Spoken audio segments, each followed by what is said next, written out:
police officer then informed me that he then took me with a different path and route. Then that is where the police officer informed me that I should go home, and I did not appear before the court on that day. And then you went home? Yes, I then went home. That is basically how you got released after having been detained by Ms. Baloyi and Mr. Mdawu and the policeman who was driving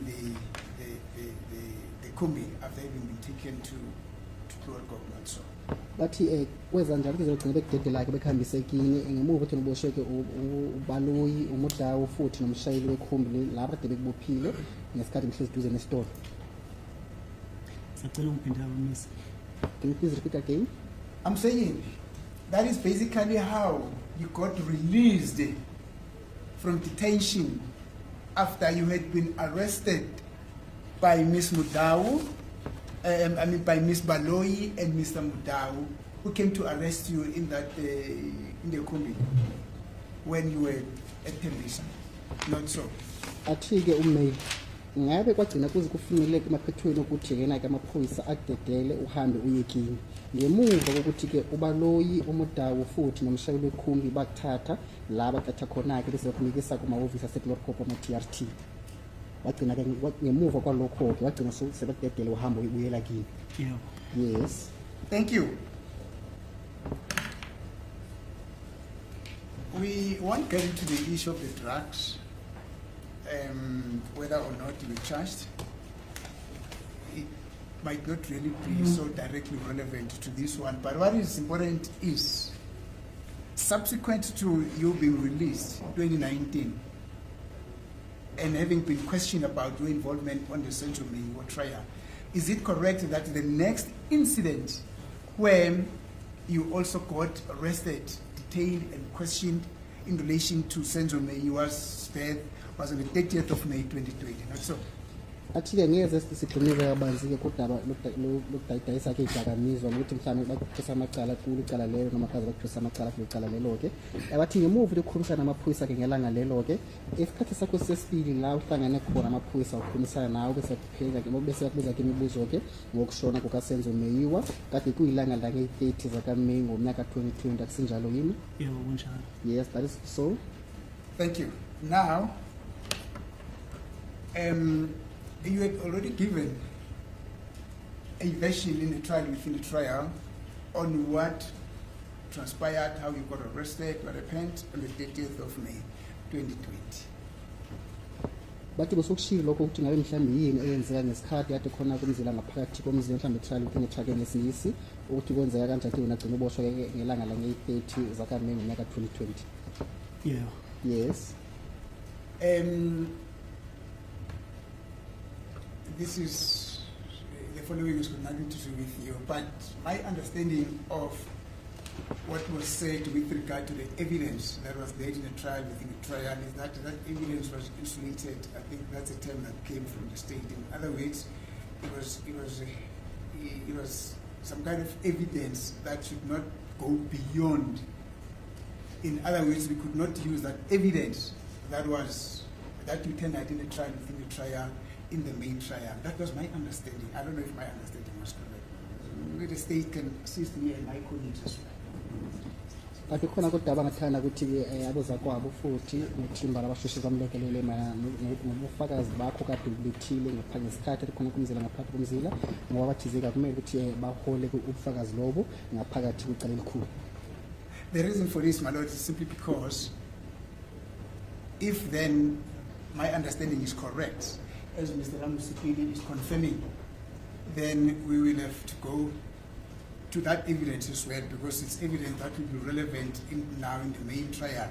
But if my understanding in that regard, although confirmed by Mr. Ramusipili, is not accurate, then I'm going to make an application that that evidence should then be transferred into into the main trial. But I would prefer the former. Thank you, my lord. Kathi-ke noma mhlawumbe umnumzane uRamsekisi kavuma lokuthi yebo kwenzeka lokho kodwa kukhuluma kumeli, kepha kucela ukuthi ufakazi lokho obulethile ngesikhathi kade khona kumzila ngaphakathi kumzila futhi kuthake ngesingisi-ke uthi umeli kumele uzoyenza-ke isicelo sokuthi ufakazi lokho obulethile ngesikhathi lisana-ke buhambisane nofakazi lokho uzobuletha manje ngaphakathi kwecala. I see silence means consent. It means I can get into that evidence. Thank you, my lord. Now, on the 30th of May,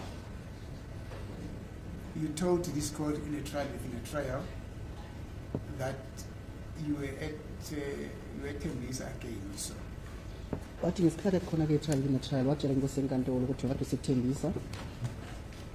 Kunjalo? That is correct. And you again got accosted. Now, the word accost is not right in this instance because police do not accost. Police approach. Only thieves and robberies accost, but police approach. You were then approached by policemen whilst you were standing at a particular shop with some of your friends. When, as I'm saying, you got approached by policemen. Athi-ke futhi na wabika-ke umbiko ukuthi yona-ke walanda kwamaphoyisa ngesikhathi leso bowume phambi kwesitulo esithize futhi ngesikhathi bowume ngaphambi kwesitulo esithize laphayana-ke kade uhlanganele nabangani bakho mhlawumbe kade ume nakunye nabangani bakho akusenjalo yini? Once again, we don't really want to interfere, but I think it's clearly leading to say he was standing there with some of his friends. There isn't such evidence, at least not until now. It was said during the trial, within the trial, but we submit that it is leading.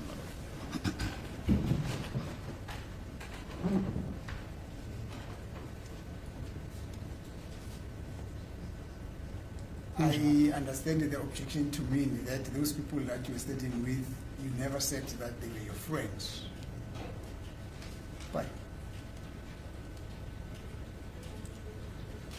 you,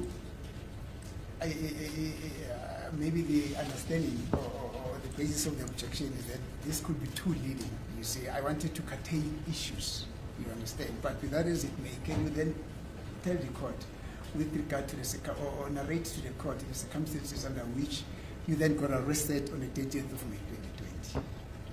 Uyacela-ke ummeli ukuthi utshele inkosi enkantolo ukuthi mhlawumbe ngabe waboshwa ngaphansi kwezimo ezinjani-ke ngelanga lange-30 zakaMeyi ngomnyaka 2020.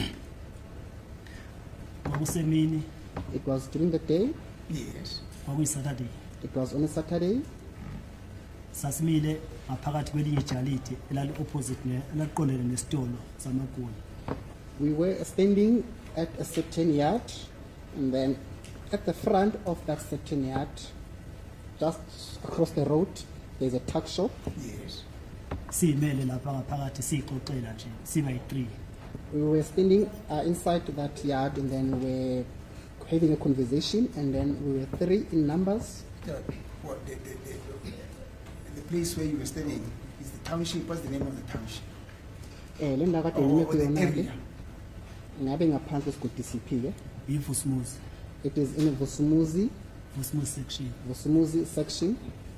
I know Vusumuzi section. That one they what is? Etembisa. Thank you. In Tembisa. Right, proceed. Maqhuba-ke. Masiyimele siyixoxela sabona kuvela amaphoyisa angama-traffic copper agqoke ibhadi zama-traffic copper evale ubuso ezikhomba ngebhamu ey'nkulu. While we were still standing there having a conversation, we then saw traffic cop officers, and then they had covered their faces with paracloth. Yes. They approached us, and then during the time they approached us, they then pointed us with their firearms. Yes, those big firearms. Rifles. Some rifle. Yeah. Yes. Mayeza kithi kumningi bawo eza ngokusheshsha bangumsindi ethi fise kulala phansi. As they were approaching at us, they were quite a lot in terms of numbers, and then they shouted us, uttering some words as footsack, lay down. Yes. Nathi sethuka kakhulu salala phansi. We then got shot, and indeed we then laid down. Masilala phansi elinye lafika kithi lasibuza amagama ngamunye. as we were laid down there, and then one of them came and approached us, and then he then asked each one of us of their names. Mina mabe ngibuza igama lami ngabatshela igama lami uthi umuza wasibili. When they asked me about my name, I then informed them that I am Muzi Sibiya. Wabuza uthi ngisuka kuphi emakhaya. Then they then asked me as to where am I coming from, back from home. Yes. Ngabatshela isuke emahlabathini. I then informed them that I'm coming from Emahlabathini. Babe sebengifaka uzakosi ke. They then handcuffed me. Elinye la ngiphakamisa ngabo uzakosi ndele phansi ngiphakamisa ngozakosi. Then one of them then pulled me with those handcuffs from the ground. Were you cuffed at the back or in front? At the back. Ngoba ngangilele ngesisu bajikisa izandla bayifasa ngemuva. Simply because I was laying down on my chest, no, with my chest, and then they then handcuffed me from the back. Yes. Mali ngivusa bangisesha bathatha i-cellphone ephaketheni. When they lifted me up from the ground, and then they then searched me, they found a cell phone which was on my pocket. They then took that cell phone. Babuya bathi ngilale phansi. They then informed me, they then instructed me again to lay down on the ground. Yes, proceed. Mangikhumbula amafoni ayi-2 mangikhumbula kahle. If I remember very well, the cell phones, there were 2 cell phones. Mangilala phansi base besukumisa lamajita ayi-2 ukuthi awasukume. Then as I was lying down on the ground, they then lifted up those other 2 gentlemen from the ground. Angibonanga ukuthi bawenzani. I did not see as to what happened to those other 2 gentlemen. Waphinde wangisukumisa ngama-hand cover futhi lo omunye futhi. And then one of them then lifted me up again from the floor with those handcuffs. Lapho kwakukhona nomunye umlungu wafika wangishutha iy'thombe nge-cellphone. And then right there was also this other white person who took pictures of myself with his cell phone. Wase yahamba lo mlungu lo. Then that white person then left. Yes. Base bengithatha bengiseduze kwegolf ebomvu eyayimngale ngasesitolo samaHakuya. They then took me across the road where there was a red Golf which was parked right there. Base bengibuza ukuthi ngihlala kuphi, ngihlala nobani. They then asked me as to where am I staying and also who am I staying with. Ngabatshela ukuthi la ngihlala khona akukho ekudeni masila ngihlala nomalume wami kulo muzi aqashe kuwo. I then informed them that I'm not staying far away from where we were at, and then I further informed them that I am staying with my uncle where he is renting. Now, these questions that have been posed to you, are they being posed to one specific person, or they were posing these questions simultaneously as people who have arrested you as a group? Manje kumele kunento afisa ukuyazi la kuwena mhlawumbe afisa ukuyithola kuwena ke le mibuzo kade bebuza yona ke ngabe kade ubuza iphoyisa elilodwa vo noma kade beshintshisana bebuza ke imibuzo. Lokho ukuthi ngihlala kuphi or lokho ukuthi ngubani igama lami. Yeah, no, this Beyonce there. Yes, we proceed. Counsel, Mr. Sibiya would like to know whether are you asking pertaining to the person who asked him of his names and also of where he stays or? Yes. Athi yebo imibuzo ukuthi egama lakho ubani ke futhi nokuthi uqhamuka kuphi nendawo futhi ukuthi kade uhlala kuphi uhlala nobani. Lapha yangabuzwa elinye iphoyisa ukuthi ubani igama lami ngisuka kuphi emakhaya. Ngabuzwa ngelinye ukuthi ngihlala kuphi ngihlala nobani ngabuzwa ngelinye futhi. It was one police officer who asked me of my name and also as to where am I coming from back home, and then the other police then took over from there. Right. Proceed, sir. Wagitshelwe emotweni ngahamba ngawubabonisa la engihlala khona nomalume. We then got inside the vehicles. I then took them and to show them where I was staying with my uncle. Sithe masifika egate imoto zabo. When we arrived by the gate, then the vehicles came to stand still. Base bebuza ukuthi ngihlala kumuphi umkhukhu ngoba imingaka nje. They then asked me as to in which shack was I staying, simply because there were lots of shacks. Yes. Ngase ngiyabayalela ukuthi umkhukhu onumber bani onomnyango so. I then informed them about the number of the shack and also about the color of the door of the shack. Base abanye bangena abanye ngasala nabe emotweni.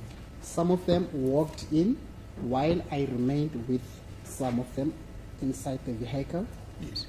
So laba bangenile babuya bathi akukho umuntu lapha. Those who walked in, they came back, and by the time they came back, they then informed me that they did not find anyone inside that said shack.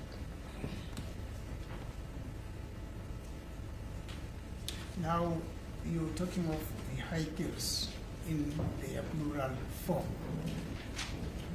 I'm not saying to you how many vehicles were exactly there, but if you can be able to estimate how many were there, can you please do so? Athi iyakuzwa ukukhuluma ke ngemoto eziningi ke ngokuyibala. Uma ngabe usesimeni sokuthi ukhone ukusho uma uqagela ukuthi akhe kwemoto ezingaki ungakusho lokho. Zazu 7 kuyaphezulu noma kuyaphansi kodwa u7 plus or minus. There were plus or minus a 7 in terms of numbers. Thank you. Mabebuya laba bethi akukho umuntu babuya bangena emotweni bathi akhanjwe. And then when those police who had walked into the yard, Yes. as soon as they came back, they then informed us that they did not find anyone inside that said shack. Thereafter that, they then told us to leave. Right. So bakhanjwa bafika kwenye indawo kamasipala lapha eThembisa ukuthiwa iLithabo bamisa khona imoto. Yakwenza kana? Nahamba nafika kwenye indawo elithembisa iLithabo bamisa khona imoto. Sahamba bafika kwenye indawo kamasipala lapha eThembisa ukuthiwa iLithabo. They then drove into their vehicles up to a certain place which is called Litabong. Yes. Under the municipal offices in Tembisa. They then packed their cars there. Basebetha ngehle. They then told me to get out of the vehicle. Yes. Bangifaka kwenye indlu khona lapha ya eLithabo. They then placed me inside a certain house there by Litabong. Thank you. Now, let's try to get a clear picture of what this Litabong is.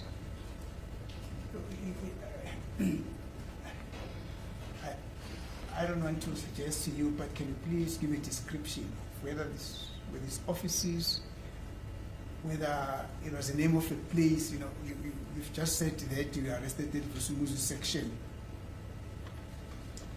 Now, would this Litabong be a name of a section of a township, or it's a specific area, and what is happening in it? I will just try to give a description.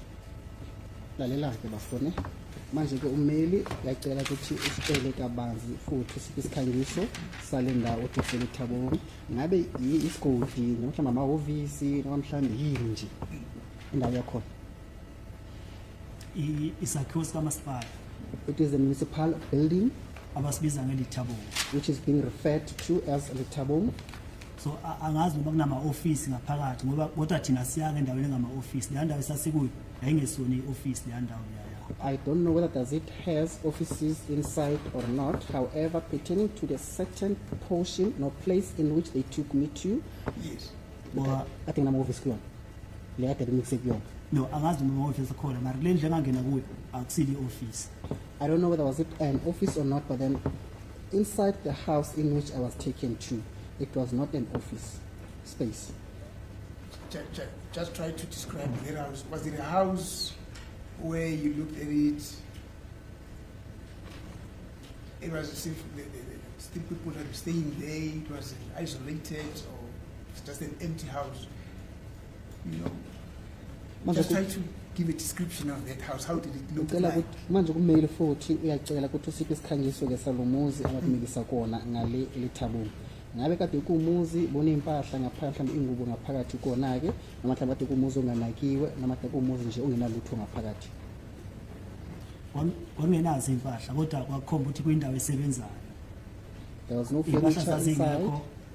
kodwa shuthi ngayithatha ngendaba ngathi mhlawumbe indawo ngathi i-changing room bangithiwa umuntu osebenza emafemini la oshintshela khona impahla. I would refer to this place as a changing Kodwa room. zazingekho lezo impahla lezo sebenzela nje ukubonakalisa indawo ukuthi indawo enjani.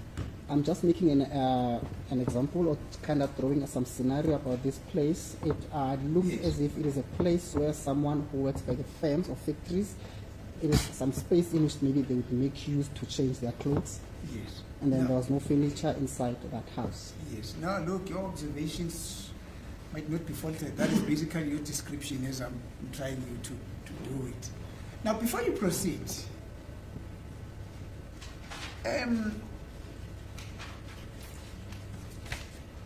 30 May 2020. Do you still remember what was happening throughout the country, actually throughout the world around this time? Ngaphambi kokuba futhi nofakazi wakho manje ngilanga la nge-30 zakaMeyi ngonyaka 2020 ngabe usakhumbula ukuthi kade kusenzeka ini kumhlaba wonke jikelele? Yeah. Yes.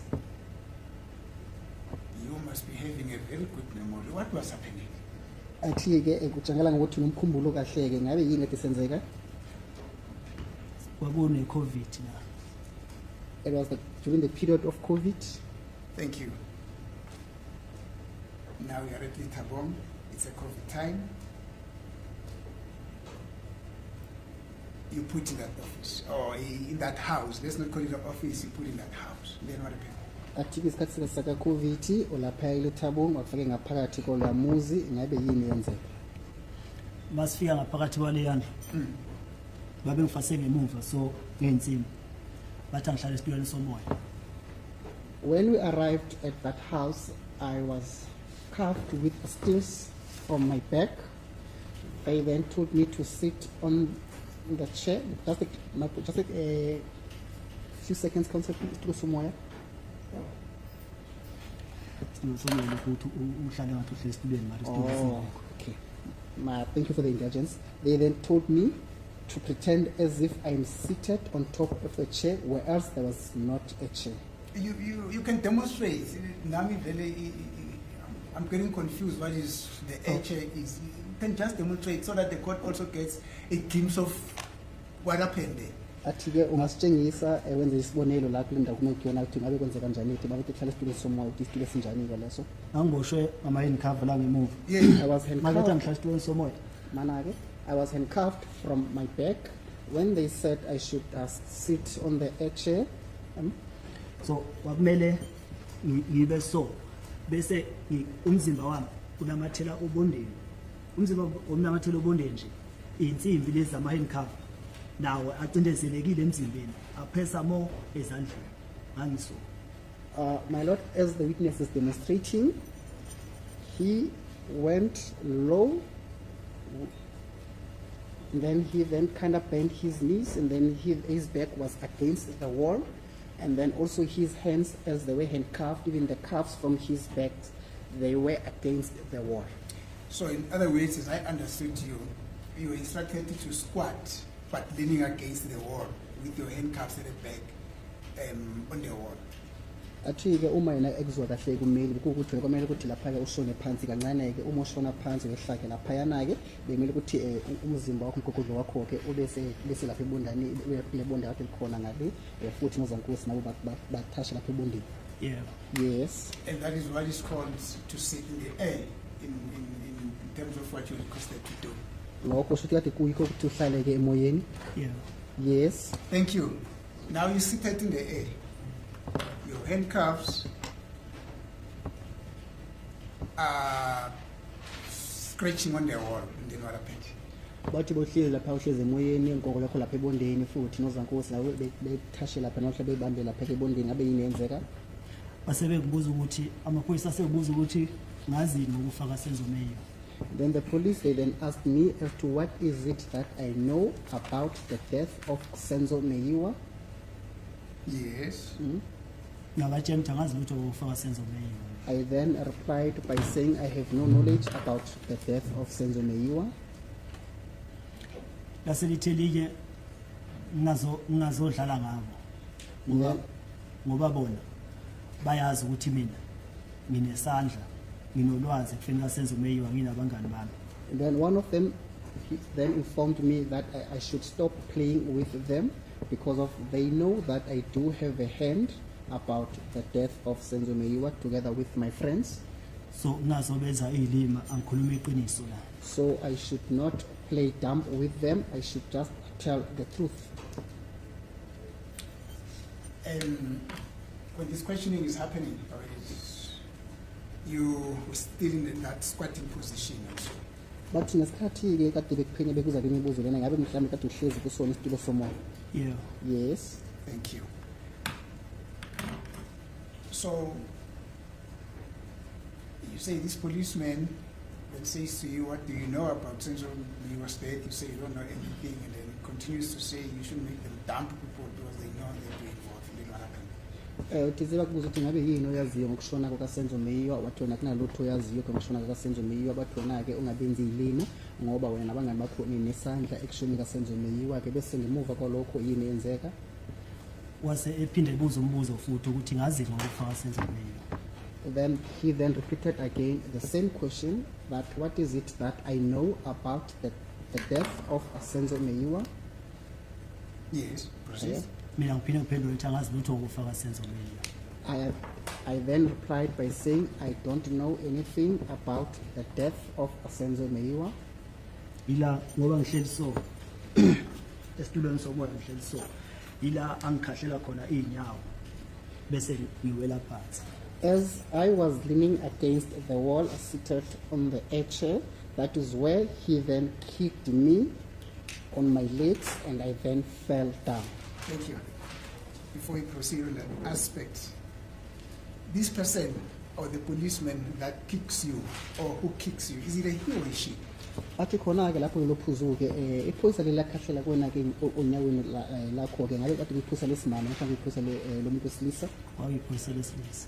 It was a male police officer. Now we know it's a he. Is it now the same policeman who had started to ask you about your knowledge of the death of Senzo? Bathi sesiyazi ukuthi iphoyisa lomuntu wesilisa-ke ngabe uyena futhi lo oyedwa wakubuza ngokushona kukaSenzo? Yeah. Yes. Now, in a trial, within a trial, so many police came to testify about your transportation, your arrest, and where were you taken on a particular day, to what destination, and for what purpose, etc., etc., etc. Did that police come to testify here at court in a trial, within a trial, or in general? Bathi-ke ngesikhathi somzila ngaphakathi komzila khona-ke amaphoyisa amaningi afika eletheza ukuthula ubufakazi babo la ngaphambi kusenkantolo futhi nangaphakathi kwecala ngesikhathi ade behlele phansi likhulunywa la ngaphambi kusenkantolo khona amaphoyisa amaningi ahlukene afika ashufaka abika kumbiko wabo mhlawumbe ulwazi labo ngecala leli mhlawumbe udaba icala leli nalaka bathi behambise khona-ke kwigroup mhlawumbe indawo ezahlukene eyiningi ngabe leli phoyisa lelo nalo leza la enkantolo bezolethe ufakazi balo mhlawumbe alikaze leze noma kaze lifike la ngaphambi kwenkantolo lilethe ufakazi. Ngalesi sikhathi bengibuza lembuzo babe yifihlile ubuso angakhona ukubona ukuthi lo ubani lo ubani lo ubani. During the time in which they were asking me those questions, they were wearing balaclavas, no, their face, they were covered. Yes. Therefore, I was unable to tell as to who is who and who is who. No, I was unable to identify them. Thank you. You may then proceed. You ended up when you said that you kicked, as you were squatting, as per your definition of what squatting is, and then it came to. Thank you. My Lord, it's just been brought to my attention that it is almost 1 o'clock. And it is indeed, I think, 12:59. May I then request for an adjournment for lunchtime? Thank you, my Lord. For an hour, my Lord. We can be back at 2. Yes, we can resume at 2, my lord. So then,